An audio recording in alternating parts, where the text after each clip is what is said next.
नमस्कार मेरे प्यारे साथियों, मैं हरीश तिवारी आप सबका स्वागत करता हूं आपके बहुत ही प्यारे चैनल पे वर्ल्ड अफेयर्स के अंदर।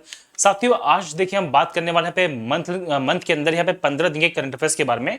तो आज हम देखिए बात करेंगे यहाँ पे 1 से लेकर 15 जून तक के बहुत ही इंपॉर्टेंट क्वेश्चंस के बारे में, जबकि जिनकी संभावना बहुत ज्यादा है एग्जामिनेशन में पूछे जाने की। देखिए शुरू करने से पहले मैं बता दूं कि देखिए आज ही मेरी यहाँ पे सुबह 8 बजे बहुत ही शानदार एक स्पेशल क्लास होने वाली है, जिसमें मैं 12 घंटे लगातार आपको एनिमेटेड बायोलॉजी पढ़ाने वाला हूँ वाईफाई स्टडी पर। तो इस क्लास के बाद या जो विद्यार्थी इस क्लास को बाद में देख रहे हैं वो क्लास में जरूर आएगा। बहुत ही शानदार क्लास मिलने वाली है आपको, एनिमेशन क्लास मिलने वाली है ह्यूमन बायोलॉजी की 12 घंटे लगातार वाईफाई स्टडी पे सुबह 8 बजे से लेकर रात के 8 बजे तक लगातार। चलिए साथियों, आपकी स्क्रीन पर पहला क्वेश्चन दिया गया अभी ये है कि अब्दुल्ला शाहिद को देखिए संयुक्त राष्ट्र के अंदर जो महासभा है जिसे बोलते हैं यूनाइटेड नेशन जनरल असेंबली, उसका नया अध्यक्ष चुना गया है। वो किस देश के विदेश मंत्री है? Most important question. तो हम देखिए जब बात करते हैं अब्दुल्ला शाहिद के बारे में, तो अब्दुल्ला शाहिद वर्तमान में देखिए विदेश मंत्री हैं किस देश के? यहाँ पे मालदीव के। मालदीव देखिए भारत के दक्षिण में स्थित एक पड़ोसी देश है और मालदीव देखिए पहली बार इतने बड़े पद पर यहाँ पे किसी को देखिए रिप्रेजेंट करने वाले हैं। हम जब बात करते हैं तो मालदीव के जो फॉरेन मिनिस्टर हैं जिनका नाम है अब्दुल्ला शाहिद, इन्हें इलेक्ट किया गया as a president of the United Nation General Assembly और 76 सेशन के लिए 76वें सेशन के लिए इनका चुनाव हुआ है। 143 वोट है मेरे साथियों। जब बात करते हैं तो यहां पे हम बात करेंगे वो इनके पक्ष में गिरे हैं और भारत ने कहीं ना कहीं इनका समर्थन किया है। तो मालदीव को पहली बार विश्व के मंच पर इतना बड़ा जो पद है वो दिया जा रहा है। और यूएनजीए की जब बात करते हैं संयुक्त राष्ट्र की आम सभा की बात करते हैं, महासभा की बात करते हैं, तो 76वें सेशन में 76 सेशन में ये अध्यक्षता करने वाले हैं। देखिए महासभा की जब मैं बात करूंगा मेरे साथियों, तो महासभा यूनाइटेड नेशन की जनरल असेंबली है जिसे विश्व की लघु संसद कहा जाता है। और विश्व के अंदर जितने भी देखिए सदस्य देश हैं, यहाँ पे यूएन के सदस्य देश हैं, वो सब के सब यहाँ पे बैठकर अपनी औपचारिक रूप से जो बात है वो करते हैं। और इसके अध्यक्ष का जो चुनाव है हर साल सितंबर में होने वाली मीटिंग के लिए बदलता रहता है। हम जब बात करेंगे यूएन के बारे में, तो यूएन की स्थापना यहाँ पे 6 देखिए पार्ट्स के साथ हुई थी, जिसमें यूनाइटेड नेशन की जनरल असेंबली है जिसे महासभा कहते हैं मेरे साथियों, यूएन सेक्रेटेरिएट है, इंटरनेशनल कोर्ट ऑफ जस्टिस है, यूएन की सिक्योरिटी काउंसिल है, UN economic and social council है और पहले था देखिए पे यूएन ट्रस्टीशिप काउंसिल जिसे वर्तमान में भी कार्य करना बंद कर दिया है। तो 5 भाग हैं जो अभी वर्तमान में काम कर रहे हैं। अभी हाल ही में मैंने बताया कि यूएन की जीए की जब बात करते हैं, जनरल असेंबली की बात करते हैं, तो इसे विश्व की लघु संसद कहा जा रहा है। अगर बात करें देखिए मेरे साथियों, तो ये विश्व के अंदर आप कह सकते हैं यूएन के अंदर पॉलिसी मेकिंग और रिप्रेजेंटेटिव देखिए यहाँ पे ऑर्गेनाइजेशन है और जिसके अंदर कहते हैं कि यूनिवर्सल रिप्रेजेंटेशन का जो मुद्दा है वो सामने आता है। सितंबर में देखिए इसकी मीटिंग होती है, न्यूयॉर्क के एनुअल जनरल असेंबली सेशन के अंदर यहाँ पे मीटिंग की जाती है। अगर बात करें तो 2021 में जो 76 सेशन होने वाला है उसमें अब्दुल्ला शाहिद देखिए इसकी अध्यक्षता करने वाले हैं। इससे पहले यहाँ पे टर्की के वोल्कन बोस्किर हैं। देखिए ये अभी हाल ही में चर्चा में आए थे, क्यों गए थे जरा सुनिए। अभी पाकिस्तान में ये गए थे और पाकिस्तान के अंदर इन्हें दूसरा सबसे बड़ा जो पाकिस्तानी पुरस्कार है हिलाल ए पाकिस्तान ये दिया गया था मेरे साथियों। और यहाँ पे देखिए इनका ये कहना था कि जिस प्रकार से फिलिस्तीन का मुद्दा विश्व पटल पे आ रहा है, इसी प्रकार से पाकिस्तान को भी कश्मीर का जो मुद्दा है वो विश्व पटल पे लाना चाहिए। तो भारत को ये बयान बहुत ज्यादा गलत लगा कि कैसे वो भारत के अभिन्न हिस्से को, कश्मीर को पाकिस्तान का हिस्सा बता के विश्व पटल पे लाने की बात चल रही है। तो कहीं ना कहीं इनका जो बयान था वो बहुत ज्यादा विवादित रहा था, भारत की विरोधी भी ये बयान माना गया था। और कहीं ना कहीं देखिए बात तो सत्य थी कि इनका समर्थन भारत से जाने वाला भी है। तो ये मैंने आपको फैक्ट बता दिया है। अगर बात करेंगे तो विजया लक्ष्मी पंडित यहाँ पे पहली महिला भी हैं और पहली भारतीय भी हैं जिन्होंने 1953 में 8वीं बार यानी कि 8वीं सभा के अंदर यहाँ पे यूएन की अध्यक्षता की थी। ये यूएन की जीए की अध्यक्षता की थी, जनरल असेंबली की अध्यक्षता की थी। अच्छा, यूएन को लेके एक क्वेश्चन और जो बहुत ज्यादा हाईलाइट हुआ है वो ये है, अभी हाल ही में देखिए हम जब बात करते हैं भारत को, तो भारत को यहाँ पे यूएन की जो इकोनॉमिक एंड सोशल काउंसिल है इसमें 3 साल के लिए चुन लिया गया है। इसमें बहुत सारे देश चुने गए हैं जिसमें देखिए ईस्टर्न यूरोपियन कंट्रीज भी हैं, लैटिन अमेरिकन कंट्रीज भी हैं, ये सब आए हैं। लेकिन भारत का जो कार्यकाल है वो 3 साल के लिए बढ़ गया है इसके अंदर, ये बात मैं बता रहा हूं। और साथ ही साथ अभी यूएन के अंदर जो सिक्योरिटी काउंसिल है जिसे बोलते हैं सुरक्षा परिषद, आप जानते हैं मेरे साथियों की सुरक्षा परिषद की जब मैं बात करूंगा तो सुरक्षा परिषद में टोटल यहाँ पे 15 सदस्य होते हैं, जिसमें से 5 यहाँ पे स्थायी सदस्य हैं, परमानेंट मेंबर्स हैं और 10 यहाँ पे टेम्पररी मेंबर्स हैं जिनका कार्यकाल हर 2 साल के अंदर यहाँ पे बदलता रहता है। अगर बात की जाएगी तो इस साल अल्बानिया, ब्राजील, गैबोन, घाना और यूएई को देखिए यूनाइटेड नेशन सिक्योरिटी काउंसिल के मेंबर्स में टेम्पररी मेंबर्स के रूप में चुना गया है। हमने जब बात करेंगे तो उन्होंने Estonia, Niger, Saint Vincent, Tunisia और वियतनाम को रिप्लेस किया है। वहीं पे जब बात की जाएगी भारत के बारे में, तो भारत यहाँ पे 8वीं बार देखिए बना है यहाँ पे elected member of the UN security council, जो टेम्पररी मेंबर्स में से एक है, नॉन परमानेंट मेंबर्स में से एक है। सबसे पहले बना था 1950 में, दूसरी बार बना है 1967 में, तीसरी बार 1972 के अंदर, चौथी बार बना था देखिए 1977 में, पांचवी बार बना है 1984 के अंदर, छठवीं बार बना था 1991 में, सातवीं बार 2011 में और आठवीं बार चुना गया है 2021-2022 के लिए। तो ये बेसिक बात मैंने बता दी है कि भारत अभी तक कितनी बार यहां पे यूनाइटेड नेशन के सिक्योरिटी काउंसिल में नॉन परमानेंट मेंबर्स में शामिल हो चुका है। तो ये एग्जामिनेशन में क्वेश्चंस पूछे जाएंगे आपसे। तो यहां पे मेरे साथी जो सही आंसर है वो यहां पे देखिए 8 बार। ये आपको सारे के सारे फैक्ट याद होने चाहिए जो जून के महीने में घटी थी मुख्य घटनाओं में से एक मानी गई है। चलिए चलते हैं नेक्स्ट क्वेश्चन की तरफ में। अभी हाल ही में दुनिया का जो पहला नैनो यूरिया जो तरल उर्वरक है वो किसके द्वारा लॉन्च किया गया है? तो इसे लॉन्च किया गया मेरे साथ देखिए पे इफ्को के द्वारा। हम जब बात करते हैं तो इफ्को ने यहाँ पे नैनो यूरिया बनाया है। देखिए ये जो नैनो यूरिया है ये एक लिक्विड शेप में मिलेगा जो यहाँ पे बहुत काम करने वाला है। अभी हम जब बात करते हैं यूरिया के बारे में, देखिए इसके 2 से 3 मेन कारण है क्यों किया गया। अभी अंतरराष्ट्रीय बाजार में देखिए अमोनियम के, फॉस्फेट के, यहाँ पे इन सब के जो प्राइसेस है बहुत ज्यादा हाइक पे जा रहे थे और यहाँ पे भारत सरकार पे सब्सिडी का जो देखिए दबाव है बहुत ज्यादा बढ़ता जा रहा था।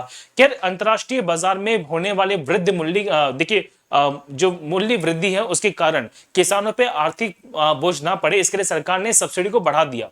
तो जो पहले पड़ रहा था वो अभी पड़ रहा है, किसानों पे ज्यादा आर्थिक बोझ नहीं आया, लेकिन इसका बोझ यहाँ पे मिल रहा है सरकार को। तो यहाँ पे ये कहा गया था कि साइंटिस्ट ने डेवलपमेंट की है एक नैनो यूरिया का, जिसके अंदर बहुत ही कम कीमत के अंदर आप उतना ही यूरिया का इस्तेमाल करके अपनी फर्टिलाइजेशन प्रॉपर्टी को बढ़ा सकते हैं या किसी भी क्षेत्र की जो फर्टिलाइजेशन जो प्रॉपर्टीज है वो बढ़ जाएंगी। देखिए हम जब बात करते हैं यूरिया के बारे में तो एज अ फर्टिलाइजर इसका इस्तेमाल किया जाता है। आप जानते हैं कि उत्पादन को बढ़ाने के लिए यूरिया का इस्तेमाल होता है। खासकर भारत में जब हरित क्रांति की शुरुआत हुई थी तो हरित क्रांति के बाद यहाँ पे यूरिया और फर्टिलाइजर्स का जो उत्पादन है भारत में तेज गति से बढ़ाया गया था। तो यहाँ पे इफ्को के द्वारा मेरे साथियों यहाँ पे नैनो यूरिया है जो बना दिया गया है और ये देखिए बना है इफ्को के साइंटिस्ट के द्वारा। ये बहुत बड़ी उपलब्धि है जो यहाँ पे प्राप्त कर ली गई है।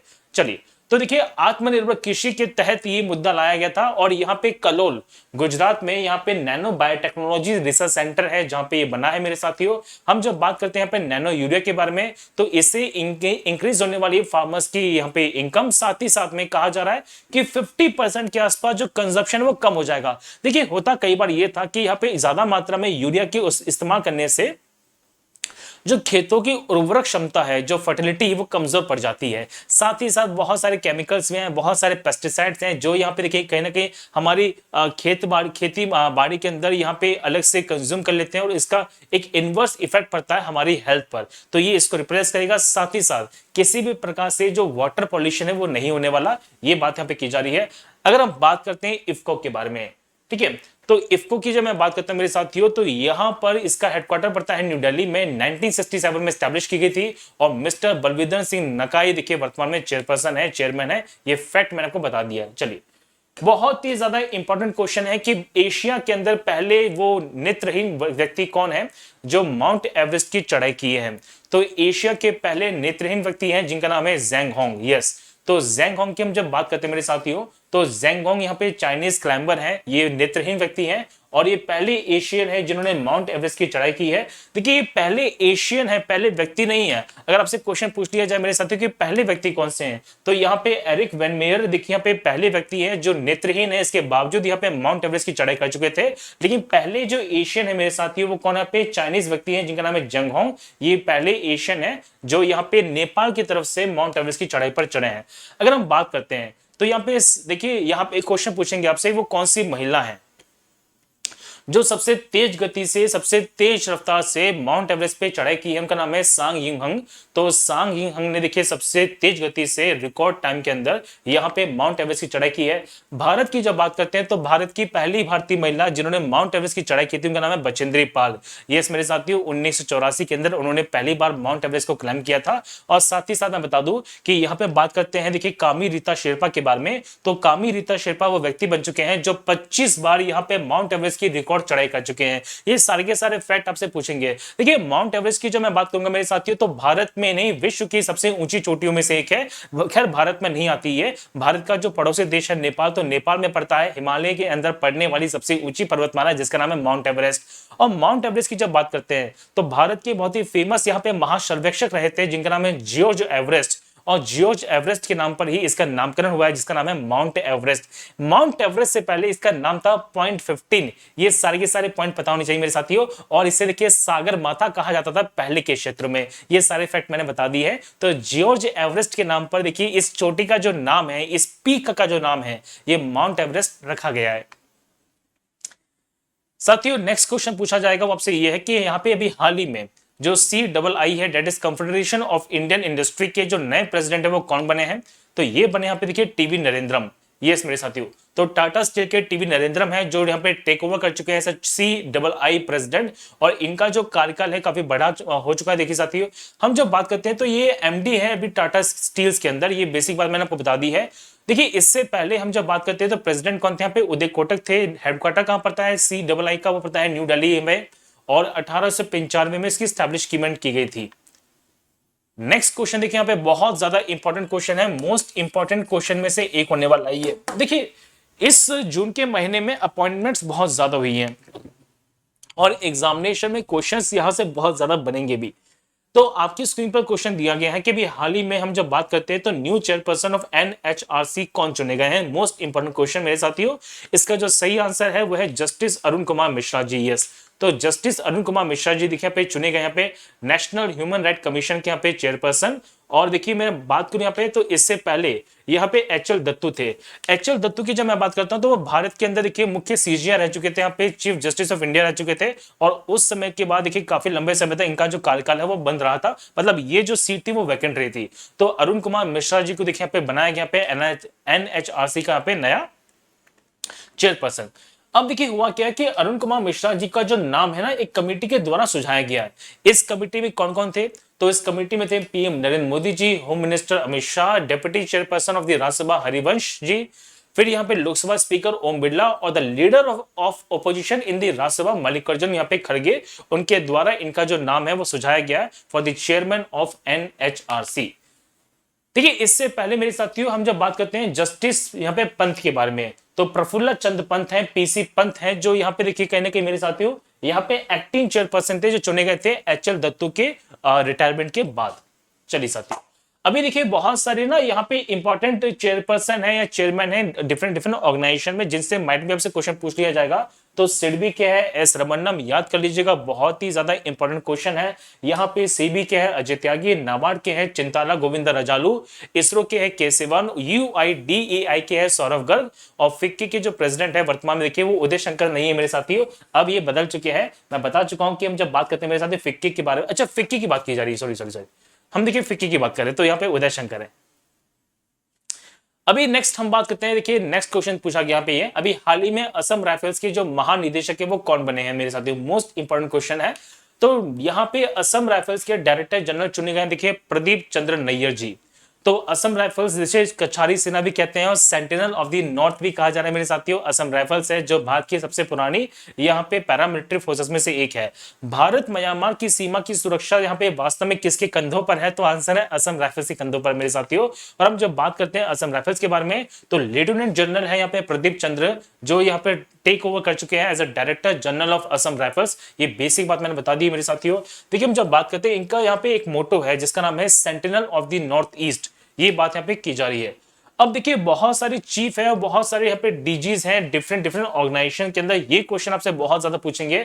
जैसे फॉर एग्जांपल आर्मी चीफ यहाँ पे मनोज मुकुंद नरवणे जी, नवल चीफ यहाँ पे करमवीर सिंह, एयर चीफ है राकेश कुमार सिंह भदौरिया, BSF के वर्तमान में जो यहाँ पे डायरेक्टर जनरल है वो है राकेश अस्थाना, CBI के यहाँ पे सुबोध कुमार जायसवाल, इनका अपॉइंटमेंट जस्ट लेटेस्ट हुआ है अभी मई के महीने में। हम बात करते हैं CRPF के बारे में तो कुलदीप सिंह जी देखिए यहाँ पे DG है, यहाँ पे IB के हैं अरविंद कुमार, यहाँ पे NSG नेशनल सिक्योरिटी गार्ड के यहाँ पे MA गणपति, और NDRF के यहाँ पे SN प्रधान। ये सारे सारे फैक्ट आपको पता होने चाहिए साथियों। देखो आज है महातांडव, सुबह 8 बजे से देखिए रात के 8 बजे तक लगातार 12 घंटे वाइफाई स्टडी पर इस क्लास को लेना ना भूलिएगा। चलिए साथियों हम चलते हैं देखिए आगे की ओर। यहाँ पे हम जब बात करते हैं तो WHO ने कोविड-19 का जो वेरिएंट है B.1.617.1 जो इंडिया में पाया गया है, इसका नाम क्या दिया है मेरे साथियों? तो इसका नाम है यहाँ पे क्या आप कहेंगे कपा और यहाँ पे डेल्टा। तो इंडिया में मिलने वाला जो कोविड वेरिएंट है मेरे साथी, उसको नाम दिया पे कपा वेरिएंट और डेल्टा वेरिएंट। देखिए सबसे पहले जो वेरिएंट मिला था वो था पे कपा वेरिएंट, और जिस वेरिएंट के कारण यहाँ पे सेकेंड वेव आई थी इंडिया में वो थे पे डेल्टा वेरिएंट। और देखिए वैज्ञानिकों का यह अनुमान है कि भारत के अंदर जो थर्ड वेव आने वाली है वो आएगी डेल्टा प्लस वेरिएंट से, और भारत के बहुत सारे राज्य हैं जहां पे डेल्टा प्लस वेरिएंट को देखा जा चुका है। तो ये प्रोबेबली कहा जा रहा है देखिए कि भारत के अंदर जो वेव आएगी वो आएगी डेल्टा प्लस वेरिएंट से। तो कप्पा और डेल्टा वेरिएंट है जो इंडिया के माने गए हैं। देखिए विश्व के अंदर ना बहुत सारे जो वायरस ऐसे फैले थे, बहुत सारे जो म्यूटेशंस हुए थे, इन सभी म्यूटेशंस को देखिए अलग अलग देशों के वेरिएंट के नाम से जाना गया है। फॉर एग्जांपल अगर हम बात करते हैं अल्फा के बारे में तो ये यूके का वेरिएंट है, बीटा की जब बात करते हैं तो ये साउथ अफ्रीका का वेरिएंट है, गामा की बात करते हैं मेरे साथ तो ये ब्राजील का वेरिएंट है, और डेल्टा यहाँ पे इंडिया का वेरिएंट है। एप्सिलॉन यूएस कैलिफोर्निया में है, जेटा ब्राजील में है, ईटा यहाँ पे मल्टीपल कंट्रीज में देखा गया था पे। थीटा की बात करते हैं तो फिलीपींस में जो मिलने वाला वेरिएंट उसे बोलते हैं थीटा। आयोटा ये यूएस के अंदर खासकर न्यूयॉर्क वाले इलाके में आयोटा देखा गया था। और कपा देखिए भारत में है, सबसे पहले जो भारत में आया था वो कपा ही आया था। लेकिन जो सेकंड वेव आई है in the mid of the May और अप्रैल, ये आई है किस कारण से? यहाँ पे डेल्टा वेरिएंट के कारण, ये बात आपको मैंने बता दी है। चलिए नौसेना स्टाफ के देखिए यहाँ पे डिप्टी चीफ कौन चुने गए हैं, इंपॉर्टेंट क्वेश्चन बनेगा मेरे साथियों। तो अभी हाल ही में नौसेना स्टाफ के जो यहाँ पे उप प्रमुख चुने गए हैं वो चुने गए मेरे साथियों कौन? यहाँ पे रवनीत सिंह जी। तो देखिए रवनीत सिंह जी हैं जिन्हें बनाया गया है sir deputy chief of the naval staff. और साथ ही साथ मैं बता दूं मेरे साथियों कि यहाँ पे देखिए वाइस एडमिरल हैं जिनका नाम है दिनेश के त्रिपाठी, इन्हें बनाया गया यहाँ पे चीफ ऑफ पर्सनल, यहाँ पे इनका चार्ज दिया गया है। साथ ही साथ हम जब बात करते हैं राजेश यहाँ पे पेंद्रकर के बारे में, तो राजेश पेंद्रकर को मेरे साथियों पे एक चार्ज दिया गया पे director general of naval operations. साथ ही साथ रियल एडमिरल यहाँ पे कपिल मोहन धीर है जिन्हें जॉइंट सेक्रेटरी बनाया गया पे डिपार्टमेंट ऑफ मिलिट्री अफेयर्स के अंदर। तो ये लेटेस्ट अपॉइंटमेंट हैं जो भी की गई यहाँ पे नेवी के अंदर। देखिए हम जब बात करते हैं तो यहाँ पे आपको सारे के सारे फैक्ट यहाँ पे क्लियर हो जाएंगे। तो वर्तमान के अंदर मेरे साथियों पे हम जब बात करते हैं तो चीफ ऑफ नेवल स्टाफ कौन पे? एडमिरल करमबीर सिंह है। वाइस चीफ कौन पे? आप कहेंगे vice admiral G Ashok Kumar. और डिप्टी चीफ चुने गए पे कौन? यहाँ पे रवनीत सिंह जी। तीन ऑपरेशनल कमांड्स हैं भारतीय नौसेना की, जिसमें ईस्टर्न नेवल कमांड है जिसका हेडक्वार्टर पड़ता है विशाखापट्टनम में, वेस्टर्न नेवल कमांड है जिसका मुख्यालय पड़ता है मुंबई के अंदर, और साउथ नेवल कमांड है जो पड़ता है कहां पे? कोची के अंदर। ये क्वेश्चन बहुत ज्यादा इंपॉर्टेंट है कि भारत के अंदर किस व्यक्ति को यहाँ पे father of the Indian navy कहा जा रहा है। तो फादर ऑफ इंडियन नेवी कहा जा रहा है मेरे साथियों पे किसे? यहाँ पे शिवाजी महाराज को, छत्रपति शिवाजी महाराज को। यस मेरे साथियों, तो छत्रपति शिवाजी महाराज ने अपने कार्यकाल के अंदर, अपने समयकाल के अंदर जो कोंकण कोस्टल एरिया है, कोंकण का तटीय मैदान है, इसे समुद्री सुरक्षा देने के लिए यहाँ पे भारतीय नौसेना की यहाँ पे स्थापना की थी। और फादर ऑफ इंडियन नेवी कहते हैं किसे मेरे साथियों पे? छत्रपति शिवाजी महाराज को। ये बहुत सारे इंपॉर्टेंट फैक्ट हैं जो आपको पता होने चाहिए। नेवी डे कब मनाते हैं? तो ये मनाते हैं 4 दिसंबर को। ये भी इंपॉर्टेंट क्वेश्चन बन सकता है, बहुत ही ज्यादा इंपॉर्टेंट क्वेश्चन है इंडिया के देखिए आईआर पॉइंट ऑफ व्यू से, इंटरनेशनल रिलेशन की पॉइंट ऑफ व्यू से। अभी किसी देखिए नया प्रेसिडेंट चुना गया पे इजराइल का। इजराइल एक ऐसा देश है जहां पे प्रेसिडेंट और प्राइम मिनिस्टर दोनों बदले जा चुके हैं मेरे साथियों। यस, यहाँ पे नेतन्याहू जी की जो सरकार है वो चली गई है, अब यहाँ पे नए प्राइम मिनिस्टर आए हैं। कौन आए हैं मैं बताने वाला हूं।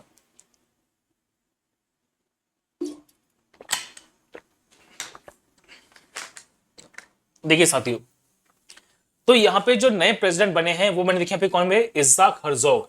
तो इसाक हर्जोग देखिए यहाँ पे नए प्रेसिडेंट है बने हैं। तो इसाक हर्जोग ने देखिए यहाँ पे रिवन रिवलिंग को रिप्लेस किया है।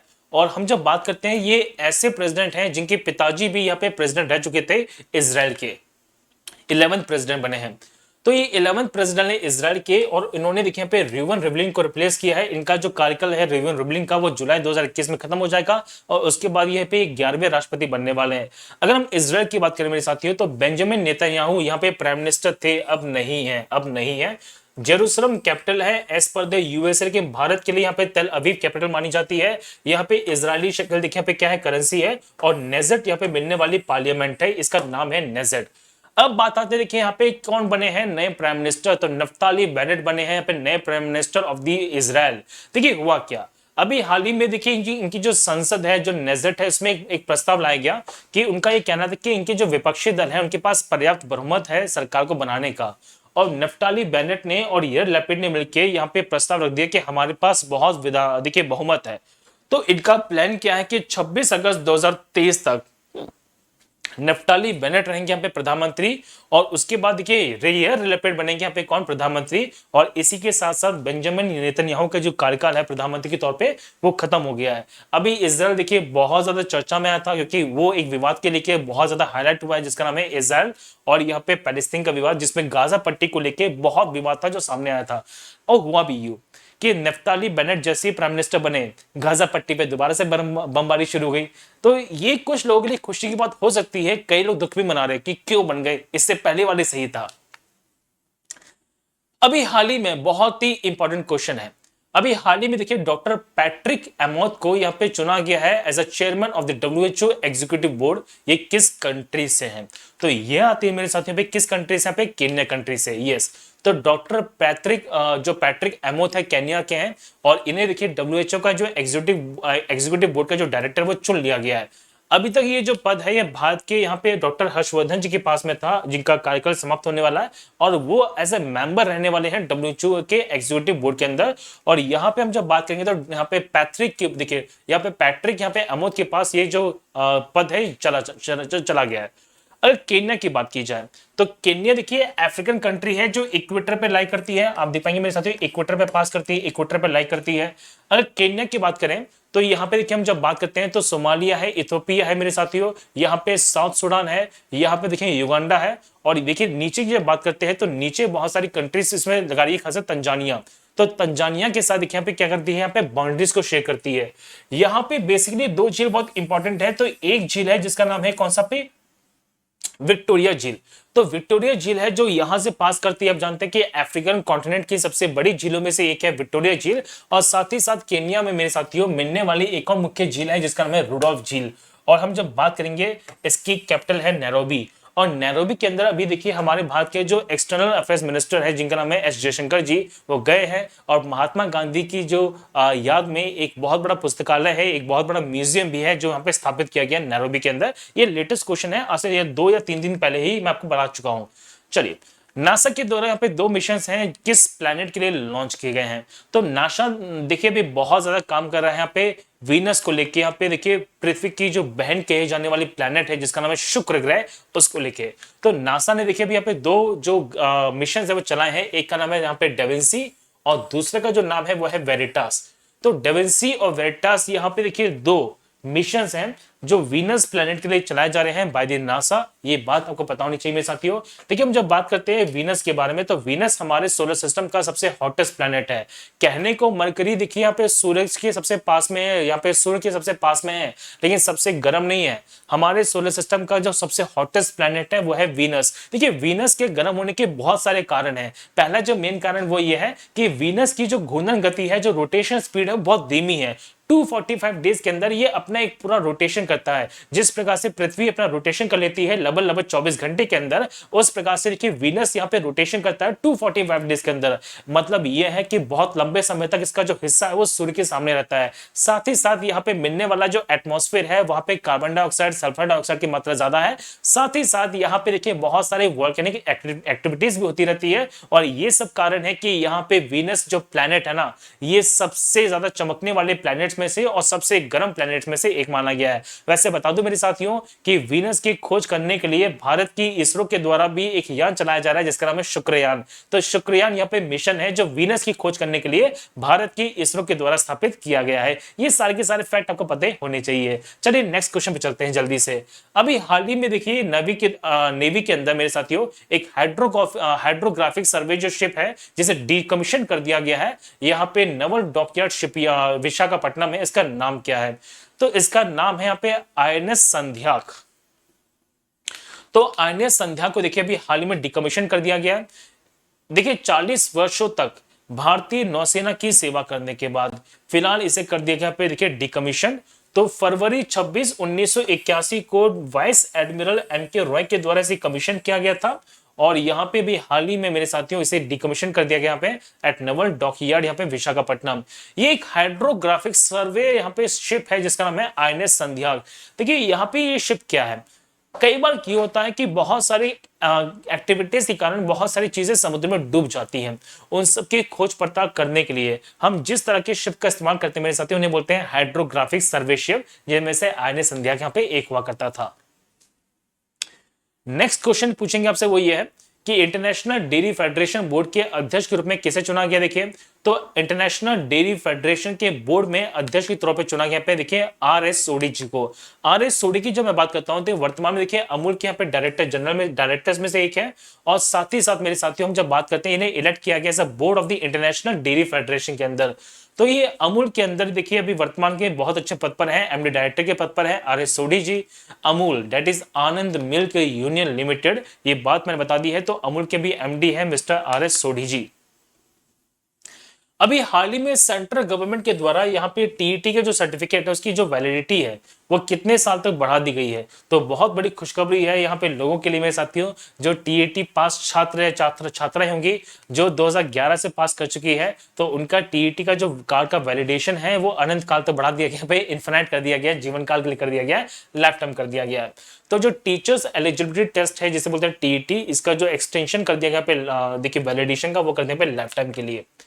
तो ये रमेश कुमार पोखरियाल जी के द्वारा देखिए बहुत बड़ा स्टेप है जो लिया गया, जिसमें कह रहे हैं कि 2011 के बाद जो यहाँ पे टीईटी क्वालिफाइड छात्र छात्रा हैं उनका जो वैलिडेशन कार्ड है बढ़ा दिया गया है। आप जानते हैं कि भारत में सरकारी शिक्षक बनने के लिए टीईटी सर्टिफिकेशन का होना बहुत ज्यादा जरूरी है, और खासकर यदि आप यहाँ पे सरकारी शिक्षक बनना चाहते हैं पहली क्लास से लेकर 8वीं क्लास के विद्यार्थियों के लिए, तो टीईटी का सर्टिफिकेशन तो मोस्ट मोस्ट मोस्ट मैंडेटरी है।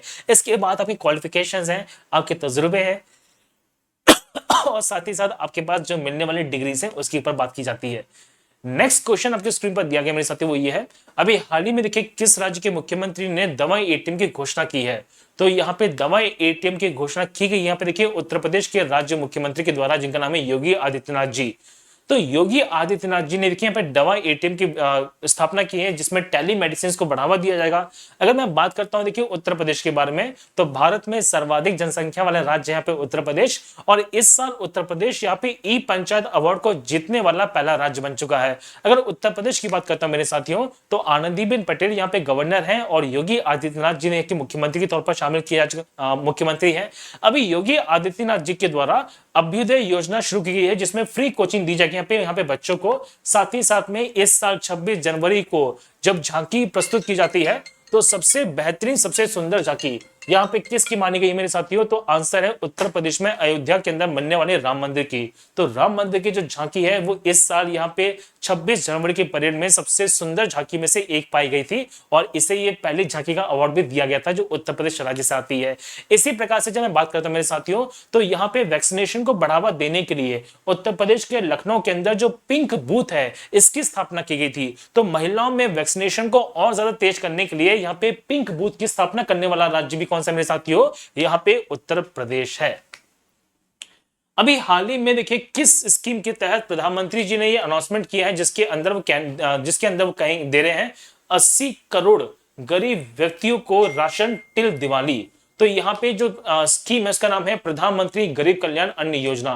देखिए प्रधानमंत्री गरीब कल्याण अन्न योजना को शुरू किया था पिछले साल, जब पिछले साल यहाँ पे कोविड-19 की जो पहली लहर आई थी इसमें मेरे साथियों, तो यहाँ पे बहुत सारे गरीबों को देखिए फ्री में राशन दिया जा रहा था ताकि इसके तहत किसी प्रकार से कोई गरीब भूखा ना रहे, और फूड सिक्योरिटी के तहत ही ये जो स्कीम थी वो लाई गई थी। लेकिन जब यहाँ पे कोविड-19 की सेकेंड वेव आई मेरे साथियों, और देखिए कहीं ना कहीं तैयारी चल रही है थर्ड वेव के लिए भी, क्योंकि तिल दिवाली तक की बात की जा रही है मेरे साथियों। अभी तो यहाँ पे जून का महीना हुआ है, देखिए आज 20 जून की तारीख है और यहाँ पे दिवाली की बात कर रहे हैं। देखो दिवाली मतलब अक्टूबर नवंबर की बात की जा रही है, तो सरकार देखिए पूरा तय कर चुकी है हम अक्टूबर नवंबर तक की जो तैयारी है वो करके चलेंगे, और प्रधानमंत्री गरीब कल्याण अन्न योजना के तहत यहाँ पे दिवाली तक 80 करोड़ जो गरीब लोग हैं उन्हें यहाँ पे देखिए राशन दी जाएगी।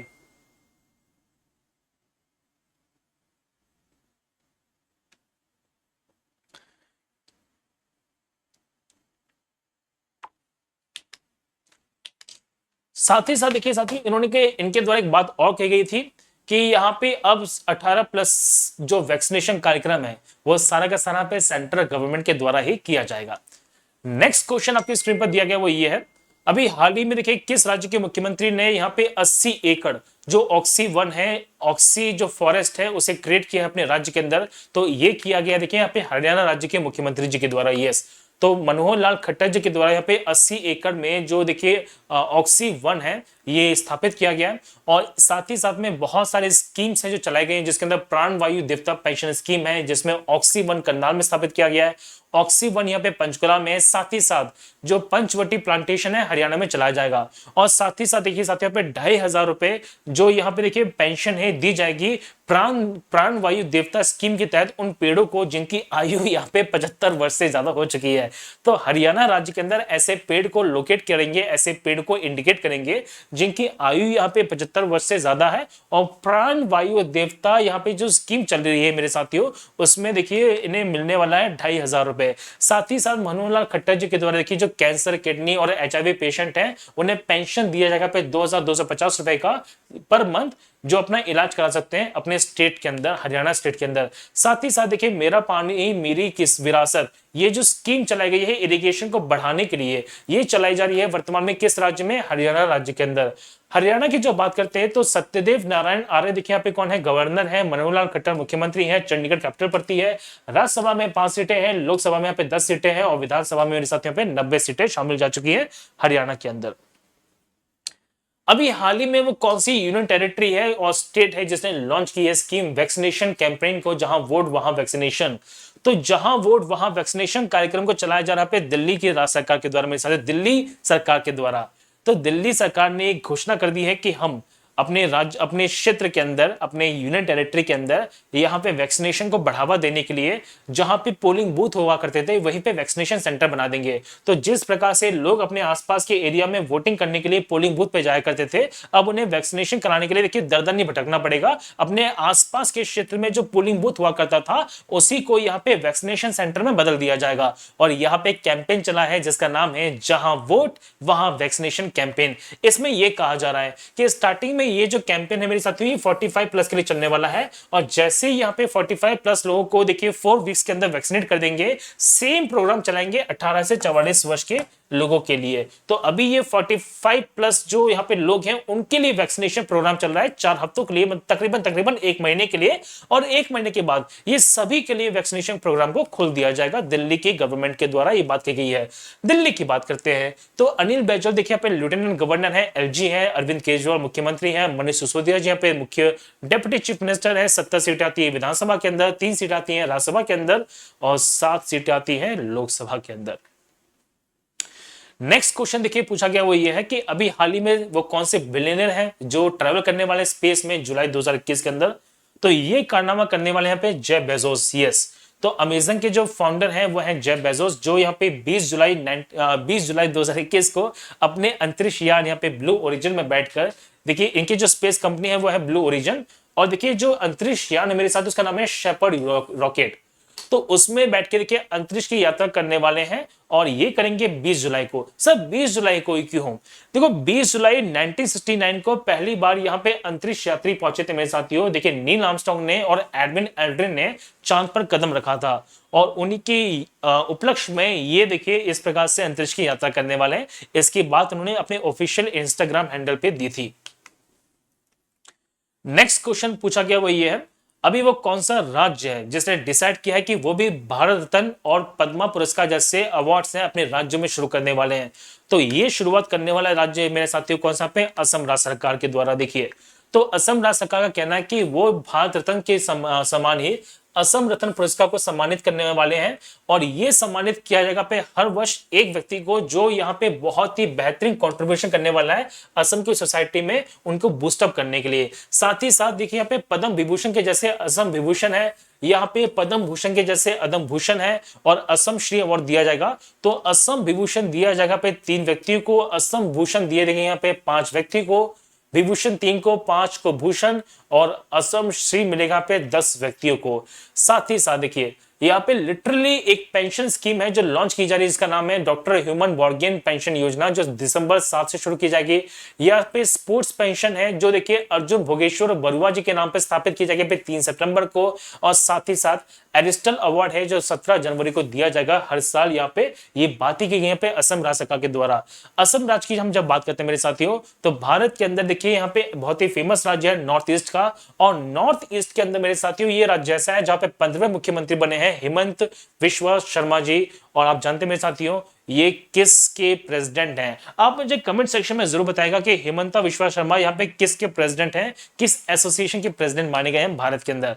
देखिए असम की बात करते हैं तो दिसपुर कैपिटल है मेरे साथी हेमंता विश्व शर्मा। देखिए मुख्यमंत्री है जगदीश मुखी, यहाँ पे गवर्नर है, ब्रह्मपुत्र बहने वाली मुख्य नदी है और ब्रह्मपुत्र नदी के अंदर ही विश्व का सबसे बड़ा यहाँ पे रिवर आइलैंड है जिसका नाम है मांजुली। यस मेरे साथियों, जिसे 2016 में देखिए यहाँ पे जिला घोषित किया जा चुका है। नेक्स्ट क्वेश्चन आपके स्क्रीन पर पूछा गया वो ये है, रिसेंटली देखिए यहाँ पे सेकंड हाईएस्ट जो एक्टिव इंटरनेशनल गोल्ड स्कॉलर है वो कौन बने हैं? तो ये आपको जान के बहुत ज्यादा खुशी होगी, ये भारतीय है मेरे साथियों, जिनका नाम क्या है यहाँ पे सुनील छेत्री जी।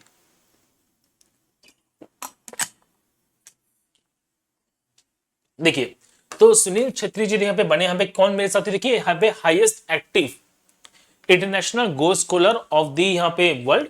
देखिए हम जब बात करते हैं तो रोनाल्डो के बाद यहाँ पे सबसे ज्यादा जो गोल है ना मेरे साथियों वो यहाँ पे सुनील छेत्री के हैं। अभी रोनाल्डो देखिए अभी चर्चा में आए थे बहुत ज्यादा, उन्होंने कहा था कि कैसे उन्होंने कैंपेन के माध्यम से किसी के ब्रांड को देखिए बहुत ज्यादा गिरा दिया था। आप जानते हैं कि अभी हाल ही में मेरे साथियों उन्होंने क्या किया था कि कोको कोला की बोतल्स को हटा दिया साइड में और कह दिया कि हमें ये नहीं पीना, पानी पीना है। और उसके बाद तकरीबन तकरीबन 29,000 करोड़ का जो घाटा वो मिला है कोको कोला कंपनी को। और इसके बाद देखिए बहुत सारे खिलाड़ियों ने भी सेम काम करना शुरू कर दिया। तो वैसे बता दूं मेरे साथियों कि जो लियोन मेसी हैं उनसे ऊपर आ चुके हैं यहाँ पे सुनील छेत्री। सुनील छेत्री की बात करते हैं तो भारत के यहाँ पे देखिए इंडियन फुटबॉल कैप्टन है जिन्हें अर्जुन अवार्ड मिला है 2011 में और पद्मश्री मिला है 2019 के अंदर। ऑल इंडिया फुटबॉल फेडरेशन तो सुब्रता दत्त देखिए यहाँ पे वाइस प्रेसिडेंट है, प्रफुल्ल पटेल यहाँ पे प्रेसिडेंट है, न्यू दिल्ली में हेडक्वार्टर पड़ता है। यहाँ पे किरण रिजिजू जी के अधीन में काम करती है। इसे फीफा का एफिलिएशन मिला है 1948 में, 23 जून 1937 को इसकी स्थापना की गई थी। बहुत ही ज्यादा इंपॉर्टेंट क्वेश्चन है, मोस्ट इंपॉर्टेंट क्वेश्चन में से एक है मेरे साथ। ये देखिए ध्यान से, अभी हाल ही में वो कौन से डेप्यूटी गवर्नर है मेरे साथियों जिनका कार्यकाल 2 साल का एक्सटेंशन कर दिया गया पे आरबीआई के अंदर। तो अब जानते हैं मेरे साथियों आरबीआई की हम जब बात करेंगे तो आरबीआई में वो कौन से डेप्यूटी गवर्नर है जिनके कार्यकाल को 2 साल के लिए बढ़ा दिया गया है? तो इनका सही आंसर यहाँ पे क्या है? महेश कुमार जैन। यस, तो एम के जैन है। आप देख पाएंगे यहाँ पे स्क्रीन के ऊपर, तो महेश कुमार जैन जी का जो कार्यकाल है वो 2 साल का एक्सटेंशन कर दिया गया है और ये जून 22 से इनका जो कार्यकाल है वो बढ़ा दिया जाएगा। आरबीआई भारत में बैंकों का बैंक है, रिजर्व बैंक ऑफ इंडिया, जिसे केंद्रीय बैंक भी कहते हैं। ये एक ऐसा बैंक है जहां पे आप अपना अकाउंट नहीं खोल सकते मेरे साथियों। हम जो बात करेंगे आरबीआई के बारे में, तो आरबीआई का जो पोर्टफोलियो वो इस प्रकार से होता है कि इनमें देखिए एक गवर्नर होंगे जिनका नाम है वर्तमान में शक्तिकांत दासा। यहाँ पे 4 डिप्टी गवर्नर हैं जिसमें महेश कुमार जैन है, एमडी पात्रा है, एम राजेश्वर राव है और चौथे डिप्टी गवर्नर देखिए जो अभी चुने गए थे पे अप्रैल के महीने में वो है टी रविशंकर। यस, तो टी रविशंकर यहाँ पे लेटेस्ट अपॉइंट किए गए यहाँ पे डिप्टी गवर्नर है और जिनका कार्यकाल देखिए दोबारा से 2 साल के लिए बढ़ा दिया गया है वो है एम के जैन। नेक्स्ट क्वेश्चन पूछा गया वो ये है, इनमें से दुनिया की वो पहली कौन सी कंट्री बनी है जिन्होंने बिटकॉइन को ऐसा लीगल टेंडर देखिए अपना लिया है? तो ऐसा करने वाली जो पहली कंट्री है वो है एल सल्वाडोर। देखिए एल सल्वाडोर की जब बात करते हैं तो सेंट्रल अमेरिकन कंट्रीज में से एक है, कौन सी? El Salvador. ये आप देख पाएंगे यहाँ पे एल सल्वाडोर है मेरे साथियों और सैन सल्वाडोर इसकी देखिए कैपिटल पड़ती है। तो एल सल्वाडोर यहाँ पे पहली कंट्री बन चुकी है जिसने बिटकॉइन को ऐसा लीगल टेंडर अपनी करेंसी के रूप में मान्यता दे दी है। अगर हम बात करें बिटकॉइन के बारे में तो बिटकॉइन देखिए एक क्रिप्टो करेंसी है। अगर बात की जाए क्रिप्टो करेंसी के बारे में, देखिए क्रिप्टो करेंसी वो करेंसी होती है जो डिजिटल फॉर्म में पाई जाती है और किसी भी सेंट्रल बैंक के द्वारा इसे ऑथराइजेशन नहीं दिया जाता। जैसे भारत में चलने वाले जो रुपए हैं उसे आरबीआई के द्वारा ऑथराइज किया गया है। इसी तरह से विश्व के अंदर बहुत सारे जो लीगल टेंडर्स होते हैं उन्हें उस देश की सेंट्रल बैंक के द्वारा देखिए ऑथराइज किया जाता है। साथ ही साथ उनके ऊपर जो मॉनेटरी पॉलिसीज हैं वो उस बैंक की काम भी करती है, लेकिन इसके साथ ऐसा नहीं है। बिटकॉइन की बात करेंगे तो बिटकॉइन को देखिए सबसे पहले यहाँ पे डेवलप किया गया था 2009 के अंदर रिलीज किया गया था मेरे साथियों। और हम जब बात करते हैं इसकी सबसे स्मॉलेस्ट जो यूनिट होती है उसे बोलते हैं क्या? असतोशी। असतोशी यहाँ पे 100 मिलियन था किसके पे? बिटकॉइन की। और सतोशी नाकामोटो के द्वारा देखिए इसे फाउंडेड किया गया था, इसे स्थापित किया गया था बिटकॉइन को। ये क्वेश्चन आपसे एग्जामिनेशन में पूछा जा सकता है। चलिए यहाँ पे वो कौन सी ऑस्ट्रेलियन सिटी है जो होस्ट करने वाली है 2032 का ओलंपिक्स गेम्स? बहुत ही ज्यादा इंपॉर्टेंट क्वेश्चन। तो इसका जो सही आंसर मेरे साथ है वो क्या देखिए, ब्रिस्बेन है। आप देख पाएंगे जो ब्रिस्बेन पड़ता है वो पड़ता है क्वींसलैंड के अंदर, गोल्ड कोस्ट की जस्ट ऊपर है। और गोल्ड कोस्ट फेमस है अपने कॉमनवेल्थ गेम्स के लिए, यस, जो यहाँ पे क्वींसलैंड में खेला गया था मेरे साथियों। तो यहाँ पे देखिए अनाउंस कर दिया गया पे आईओसी के द्वारा, इंटरनेशनल ओलंपिक्स कमेटी के द्वारा, कि 2032 का जो ओलंपिक गेम है वो होने वाला है ब्रिस्बेन ऑस्ट्रेलिया के अंदर। देखिए 2021 का कहां पे हो रहा है? टोक्यो में। एक्चुअली 21 का नहीं है, वो 2020 का है, वो तो पैंडेमिक के कारण एक साल आगे बढ़ गया है। जापान में है, 24 का फ्रांस में, 28 का लॉस एंजलिस यूएसए में, और 32 का होने वाला कहां पे देखिए, ब्रिस्बेन ऑस्ट्रेलिया में। इंपॉर्टेंट क्वेश्चन है ये। अभी हाल ही में देखिए यहाँ पे ऑथर कौन है book home in the world के? तो होम इन दी वर्ल्ड के जो ऑथर है मेरे साथी वो है देखिए अमर्त्य सेन जी। यस, तो भारत के बहुत ही फेमस इकोनॉमिस्ट हैं यहाँ पे अमर्त्य सेन जी, और ये भारत के पहले एक ऐसे इकोनॉमिस्ट हैं जिन्हें यहाँ पे इकोनॉमिक के अंदर नोबेल पुरस्कार से सम्मानित किया जा चुका है। तो इनकी बहुत ही फेमस किताब है मेरे साथियों, जिसका नाम है क्या? Home in the world. ये इनकी फेमस किताब है। साथ ही साथ द आर्ग्यूमेंटेटिव इंडियन यहाँ पे इनकी किताब है जो लॉन्च हो चुकी है। अभी देखिए ये किताब बहुत चर्चा में रही है, जिसका नाम है नेहरू तिब्बत एंड चाइना, जो एएस बसिंग के द्वारा लिखी गई थी। साथ ही साथ देखिए 1232 किलोमीटर जो किताब है मेरे साथियों, जो बहुत चर्चा में रही थी। अभी ये देखिए हॉटस्टार के ऊपर इस पे एक डॉक्यूमेंट्री बन चुकी है जो विनोद कापरे के द्वारा लिखी गई है। यहाँ पे सावरकर लेगेसी, ये किताब है विक्रम संपत के द्वारा। फिर रवि शास्त्री की देखिए बहुत ही फेमस किताब है the players in my life, star grazing, ये किताब है। साथ ही साथ सलमान रशीद की किताब आई है लैंग्वेजेस ऑफ ट्रुथ। और यहाँ पे देखिए जब बात करते हैं नीना गुप्ता की किताब है यहाँ पे कौन सी, सच कहूं तो। एक किताब देखिए और इंपॉर्टेंट है मेरे साथियों, जिसमें देखिए बहुत सारी बातें कही जाती है, जैसे for example a century is not enough. ऐसी बहुत सारी किताबें हैं जो एग्जामिनेशन में पूछी जा सकती हैं। तो साथियों ये था हमारा आज का सेशन, बहुत इंपॉर्टेंट सेशन था ये। और मैं बता दूं कि इस सेशन के जस्ट बाद आपको देखिए वाईफाई स्टडी पे मिलने वाली है आज ही यहाँ पे 12 घंटे की लगातार मैराथन क्लास, जिसमें मैं हरीश तिवारी आपको पढ़ाने वाला हूँ 12 घंटे लगातार 20 जून को, यानी कि आज सुबह 8 से रात के 8 बजे तक ह्यूमन बायोलॉजी एनिमेशन क्लास होने वाली है। इस क्लास को जरूर ज्वाइन कीजिएगा मेरे साथियों। लगातार आप लोगों को देख के ही मैं प्रेरित होने वाला हूं, मोटिवेट होने वाला हूं। तो मेरी इस मेहनत को सफल बनाइए जल्दी से। तो साथियों अब चलते हैं हमारे इस वीडियो के सबसे इंपॉर्टेंट पार्ट पर, वो ये है कि अनअकैडमी पर आपके लिए बहुत कुछ नया है। आप अपने प्रिपरेशन को बहुत ज्यादा बूस्टअप कर सकते हैं अनअकैडमी के लर्निंग एप्लीकेशन के माध्यम से। आप सिंपली अनअकैडमी का जो लर्निंग ऐप है उसे डाउनलोड कीजिए। आपको बहुत सारी लाइव क्लासेस मिलने वाली हैं, साथ ही साथ मेरे साथियों बहुत सारी स्पेशल क्लासेस भी हैं। और यदि आप यहाँ पे एसएससी एस्पायरेंट हैं तो आपके लिए संकल्प और सफलता बैचेस आ चुके हैं, जिसमें आपको बहुत ही बेहतरीन तरीके से साथियों यहाँ पे साथ के साथ टीम पढ़ाने वाली है। और सबसे इंपॉर्टेंट बात यह है कि मेरा स्पेशल इंडियन ज्योग्राफी का जो बैच है वो लॉन्च कर दिया गया है, जहां पर मैं आपको बहुत ही बेहतरीन तरीके से सारी की सारी क्लासेस देने वाला हूं 21 तारीख से, मतलब यानी कि हम कल की बात करते हैं। तो कल शाम के 6 बजे से मेरा जो बैच है वो शुरू होने वाला है मेरे साथियों। इनरोल कर लीजिए, बस यूज कीजिए मेरा कोड यहाँ पे HT10। आपकी वो जो इंडियन ज्योग्राफी है बहुत काम आने वाली है यूपीएससी सीएससी प्रीलिम्स तक की।